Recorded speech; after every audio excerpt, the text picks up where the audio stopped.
Hey everyone out there! Tonight we're going to look at some prefixes and suffixes. We've been looking at prefixes, suffixes, and root words since the beginning of the year, and you've also been exposed to them in previous grades. But as a reminder, prefixes go at the beginning of a base word, and suffixes go at the end. If you need to make a note in your notebook on that, please pause the video and do so. Alright, we're going to take a look at the first prefix, which is pre. See if you can figure out what this prefix means in context. Peter's stay with Great Aunt was prearranged by his parents. Go ahead and pause the video and think about that for a moment. Alright, if you guessed before, you are correct. Round of applause. The prefix pre means before. So in this sentence, it means Peter's stay was arranged before he left. Those of you who may not know what arranged is, it means planned or situated. So in this sentence, it means Peter's stay was planned before he left. Alright, let's take a look at con and com. Peter convinced people in the community to help fix the dragon. Think about that for a moment. See if you can figure out what con and com might mean. Go ahead and pause the video and we'll react back.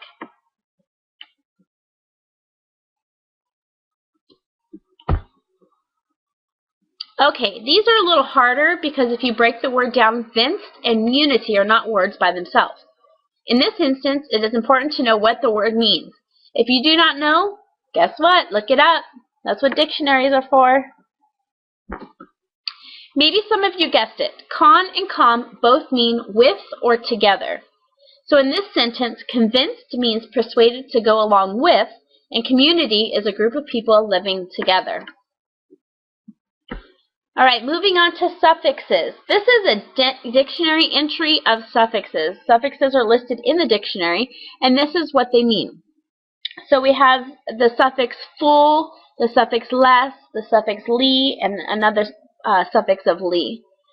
These are some dictionary definitions and a word as an example of those dictionary definitions. Let's take a look at full. Full has 1, 2, 3, 4, 5 different ways that it could change a word. First one would be full of, such as beautiful, full of beauty.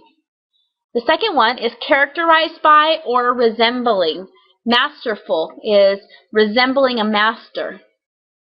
It could also mean able to or apt to, such as forgetful. Mrs. Fernley is apt to forget a lot of things, as you guys already know.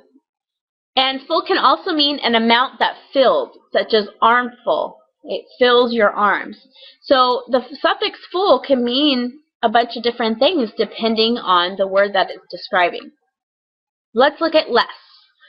Less has two different ways that it can change a word. The first one is not having or without, such as blameless means without blame or not having blame.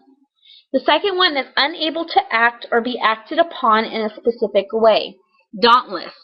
Daunt's got a negative connotation, like you're not looking forward to it, or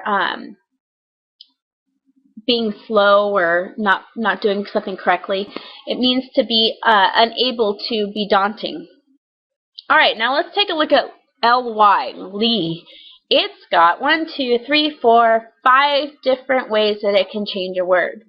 So the first way would be like or resembling, such as sisterly. It resembles a sister or like a sister. The second one is happening regularly after a certain amount of time, such as hourly. It means by the hour. It could mean in a certain way, such as gradually. It was doing it in a gradual type of way. It can mean at a specified interval of time, such as weekly or daily. Or number 3, with respect to, such as partly. It was respect to being part of the way. So in your notebook, I want you to tell what the suffix means in these sentences. The first one, the dragon's jaws had been wired tightly shut. Second one, Great Aunt was doubtful that the dragon could be repaired. The third one, Peter met new people daily. And the fourth one, a priest fixed the dragon's sightless eyes. Go ahead and pause the video now and write these in your notebook. Tell me what is the suffix word to begin with and what it might mean in this sentence. All right, welcome back. We for tonight's WSQ, please create 5 sentences using the prefixes and suffixes you learned tonight.